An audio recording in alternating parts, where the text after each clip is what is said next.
Good afternoon, everyone. I really particularly liked Pastor Kim's invitation as much as he said that the master has to become the servant. Many of you know me. My time with Jimmy was always a joy. Stuffing him into my Miata and watching his knees up against the dashboard. And then putting him on the back of my chopper and driving him around Laguna. He weighs a lot. It was a great experience, and in so much as I had to spend some time rooming with him at Nationals, he snores. We are family. All of us here are family, and we only have these moments. My interaction with Jimmy as a business aspect, I took over the management and then the ownership of the Oriental Mudo School in Cerritos, and I had a successful business for over 25 years. And when my brother was diagnosed with onset leukemia, I went on a vacation with him to Hawaii for a couple of weeks, and he asked me, he said, you know, you're making lots of money, but is this really worth it, or what you feel? You know, you're not with your family, you're not doing the things you really love. And I looked at it, and I walked back into my office, and I sold the company and walked away from it, and retired at that point, and then went on to become friends with Jimmy through his father. And that relationship taught me a lot of things, because in my business, I ran a crews of individuals, and if someone couldn't cut the mustard, I was called a terminator, because at the end of the day, I'd say, just come into my office, I'll have a check prepared for you, and you can move on. But I found that kind of harshness didn't work in my life. And in my relationship with Jimmy Quanjinium, he taught me the humility and the love for all and compassion that I rarely practiced or exercised. And through that, in finding that the master has to be the servant, I spent most of my time after everyone would leave the dojang and we'd be practicing, I'd sit and clean the bathrooms and wash the floor after everyone was gone. And to me, I was the boss. What was I doing that? But I saw the inspiration from what Jimmy did for everyone else. It was selfless devotion to everyone and everything that was good. His impact on me as an employer and as a businessman, I used his model. He'd have his students come in and teach, and then his students would become instructors. And I started that at our school, and started having instructors get their first job, get a taste of what running your own thing was, what it was to have the advantage of becoming an entrepreneur. And most of my students are very successful. I've watched them go on to college, I've watched them go on to careers, and it's been a beautiful thing for me to be influenced by a man who taught me that love, respect, and humility are some of the most important things. His father taught me that the saying that I got a plaque at one of the JKIs that someone had done calligraphy on, and I went up to the plaque and I just picked it up. I couldn't read the characters, but it said Kesa Muan, which means the large mountain doesn't speak. And Jimmy is that large mountain, and he never had to use the words because his love and respect and humility came out to everyone he ever came in contact with, and I know it did for me. For all of the young ones here, and I learned from Jimmy, from his wife Lauren, and from Grandmaster Kim and his wife. And I'm very grateful to be here today to celebrate this with you. And I hope that all of you, and especially you young people, remember those 5 tenets of Taekwondo. Because Master Jimmy Kim wrote up a curriculum that I share still with my students to this day, and I require them to know it. And those being courtesy, integrity, self-control, perseverance, and indomitable spirit. And if we embody those in our life and take a look at that on a daily basis, maybe by the minute we can make it through anything. I'm very grateful for all of you coming to share this celebration today. Thank you so much for letting me be a part of it.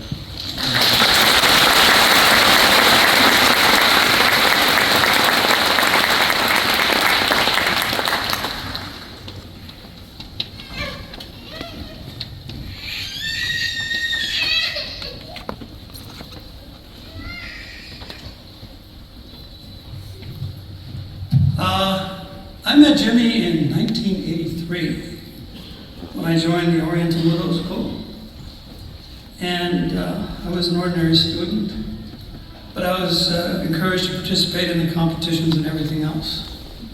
I know that when I had my first couple of matches, I was very scared, very tense, and Jimmy took me aside and said, you know, when I was little, I used to spar against some of the other masters' sons. And this one guy used to beat me all the time. And I got so frustrated. Everybody wanted me to win, and I just kept losing. And then one day I decided I was just going to go into the ring and have some fun. And so he said I went into the ring, and I had some fun, and I beat that guy for the first time. Then I gained about 40 pounds, and I didn't have to spar with him anymore. About a year later, his father, my master, asked us to get together for a demonstration at Artesia Park. So we all got assignments and so forth. I was all beat up, full of bandages and things of that nature because I was a little over-enthusiastic. He gave everybody assignments, then asked questions, asked if anybody had any questions. I raised my hand and said, you didn't give me an assignment, sir. And he looks at me and says, well, you don't look like you can do much. I said, I still have 2 good feet and 1 hand, sir. So he looks at me and goes, 2 bricks, suspended. Okay. So I went out there and naively, I'd never broken bricks before. And then a time came for me to break these bricks. And I was starting to get a little scared because I was told if I didn't give enough power, I'd break my hand. Fortunately for me, the holder was Jimmy. And he looked me in the eye, basically, as he always did. Even at 16, he had the ability to calm you down and make you feel confident. So he looked at me and held up these 2 bricks. The next thing I know, there was 4 pieces. And so what I wanted to say was that Jimmy taught me to do your training, to be calm, and to do your best. And that applies to all of us. Thank you.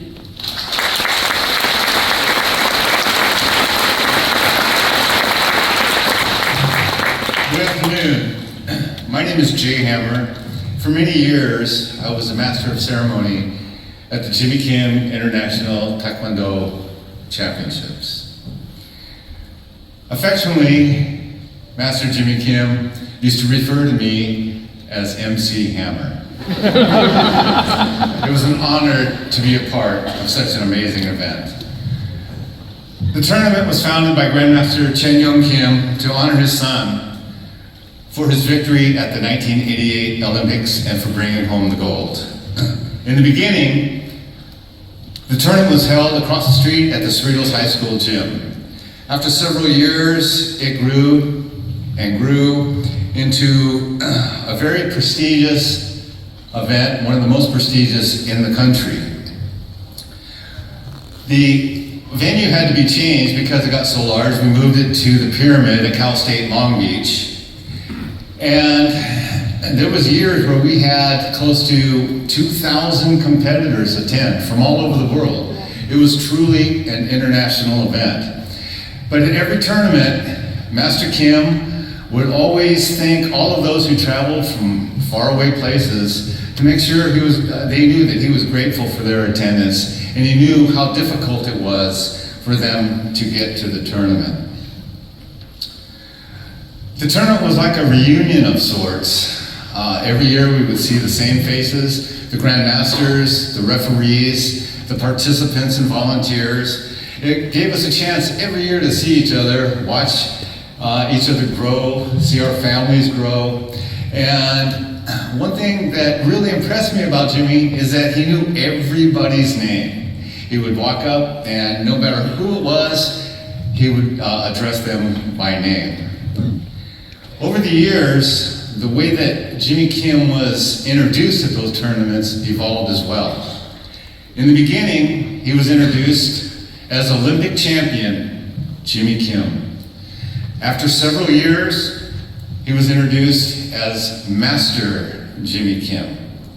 After he graduated college from UC Berkeley, he was introduced as Dr. Jimmy Kim. Most recently, at the 30th anniversary tournament, I had the privilege of introducing him as Grandmaster Jimmy Kim. To me personally, the dearest way that I addressed him was Jimmy Kim, my friend. During a personal tragedy at my wife's funeral, Jimmy stood by mine and my son's side throughout the funeral to support us and to provide anything that we needed. In fact, he prepared the video and slideshow that was shown at the funeral, and then he also made copies for all the family members as souvenirs. He was always very kind and very caring. He was a true friend to all. At the tournament, it started the night before the setup, usually about 10 p.m., and it would go all night. Sometimes we'd even wonder if we would be finished in time. By about 6 a.m., it got real hectic at the tournament. In fact, Jimmy was pulled in every direction. But at 9 o'clock, all of a sudden, Jimmy Kim would walk onto the floor, he'd walk to the head table, and he'd give me a nod. And at that moment, I would address the crowd, ladies and gentlemen. And at that moment, you could hear a pin drop. All the commotion stopped, and it went from being chaos to organized chaos. Those of you who were involved at the tournament know exactly what I mean.